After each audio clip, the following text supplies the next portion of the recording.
Next question number 10।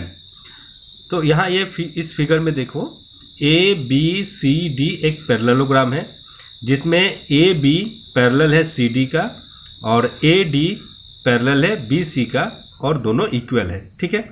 और यहाँ पर जो ऑपोजिट एंगल है वो भी इक्वल दिया हुआ है।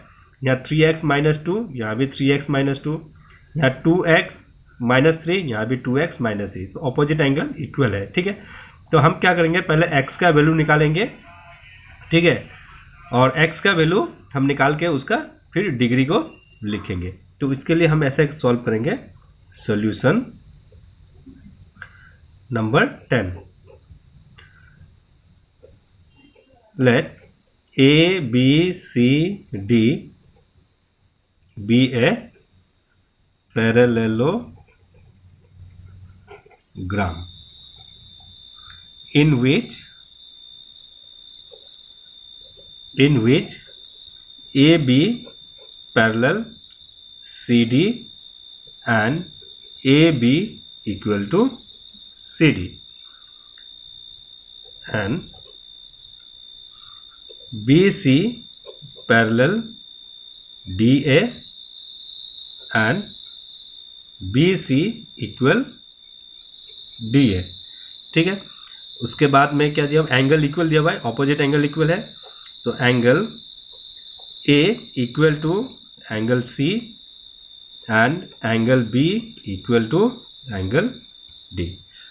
तो पैरेललोग्राम में हम ये जानते हैं कि ये जो एडजेसेंट एंगल है, ये दो एडजेसेंट एंगल को प्लस करने से 180 डिग्री होता है, ये हम जानते हैं, ठीक है। तो इसके लिए हम लिखेंगे यहाँ पर,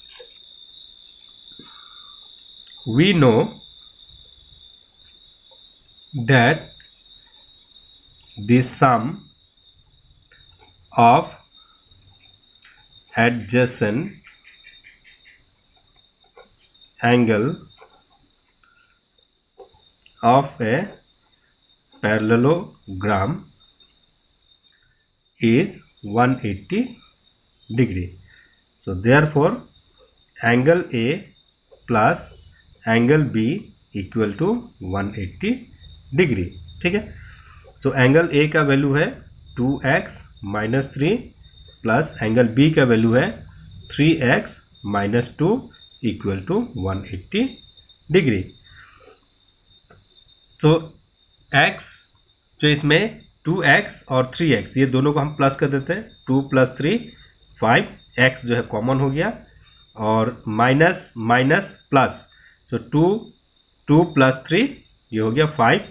3 जो है 2 से ग्रेटर है तो इसका 3 का साइन माइनस है, सो माइनस यहाँ दे देंगे इक्वल टू 180 डिग्री।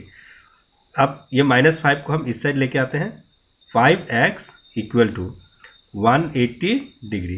तो -5 को जब हम राइट साइड में ट्रांसपोज करेंगे तो इसका साइन चेंज हो जाएगा, ये हो जाएगा +5 ना। 5x इक्वल टू ये हो जाएगा 185 डिग्री, ठीक है। सो अब इसको हम क्या करते हैं कि x इज इक्वल टू 185/5, ठीक है, क्योंकि 5 x के साथ मल्टीप्लाइड है तो जब ये राइट साइड आएगा तो ये डिवाइड करेगा, ठीक है। तो 5 से हम इसको डिवाइड कर देते हैं। 5 3s are 15, 3 5 35, 5 7s are 35, ठीक है। तो ये हो गया 37 degree. So x equal to 37 degree. x का वैल्यू हमें मिल गया। हमें निकालना है क्या है, एंगल A का वैल्यू, C का वैल्यू, B का वैल्यू और D का वैल्यू। तो यहाँ लिखेंगे now angle A is equal to, A का वैल्यू है 2x - 3 जो कि ये इक्वल है किसका, C का। सो यहाँ हो जाएगा 2 × x का वैल्यू क्या है 37, यहाँ लिखेंगे हम 37, ठीक है। तो 37 लिख करके और फिर ये -3 लिखेंगे। तो 37 × 2 ये हो जाएगा 74 - 3 equal to 71 degree. Angle A का value 71 degree, so angle C भी क्या हो जाएगा 71 डिग्री होगा क्योंकि ये दोनों इक्वल है। एंड उसके बाद एंगल B का वैल्यू हम निकालेंगे जो कि एंगल B जो है एंगल D का इक्वल है। तो यहाँ लिख देते हैं हम इक्वल 3x माइनस 2। सो 3 इंटू एक्स का वैल्यू यहाँ 37 माइनस 2, तो मल्टीप्लाई कर देते हैं 21 2 9 प्लस 2 11 माइनस 2। तो 111 से 2 माइनस कर देंगे तो कितना आएगा 109 डिग्री। ठीक है, तो हमें सारा एंगल जो है वो मिल गया। समझ में आ गया। Next question number 11। सो 11 का ये डायग्राम दिया हुआ है, ए बी सी डी एक रोम्बस है जिसमें ये साइड्स जो है वो इक्वल दिखा रहा है, यानी ऑल साइड जो है वो इक्वल दिखा रहा है। और ए सी एक डायगोनल है जिसमें एंगल डी 68 डिग्री दिया हुआ है, और angle A C D Y दिया हुआ है, और angle C A B X दिया हुआ है। तो हमें एक्स और वाई का वैल्यू निकालना है। ठीक है, तो इसको हम ऐसे निकालेंगे। Solution, since A B C D is a rhombus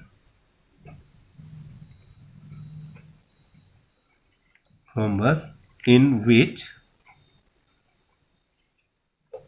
angle D equal to 68 degree and all sides are equal।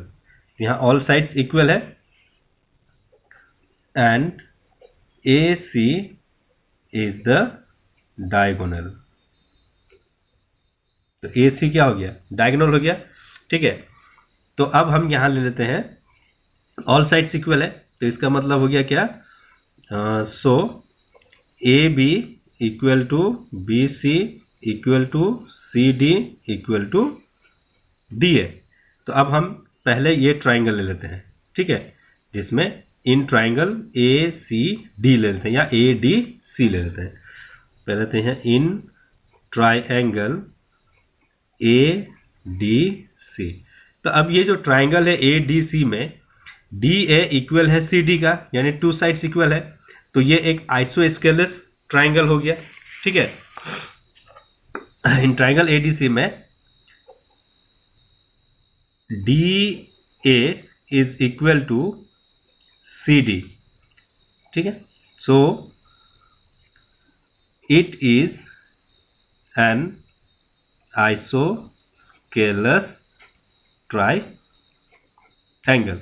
तो एक आइसोस्केलस ट्राइंगल में अगर टू साइड्स इक्वल होता है तो इसका जो ऑपोजिट एंगल है ये एंगल भी इक्वल होगा। ठीक है, तो ये y है, तो इसका मतलब ये भी y होगा। तो अब यहाँ लिखेंगे क्या कि so it is an isosceles triangle and isosceles triangle. तो इसको हम ऐसे लिख सकते हैं क्या कि by using angle sum property. अब यहाँ हम एंगल सम प्रॉपर्टी यूज करेंगे। Angle D plus angle D A C plus angle A C D equal to 180 degree. तो हम लोग जानते हैं कि एक ट्राइंगल में तीन एंगल को प्लस करने से 180 डिग्री होता है।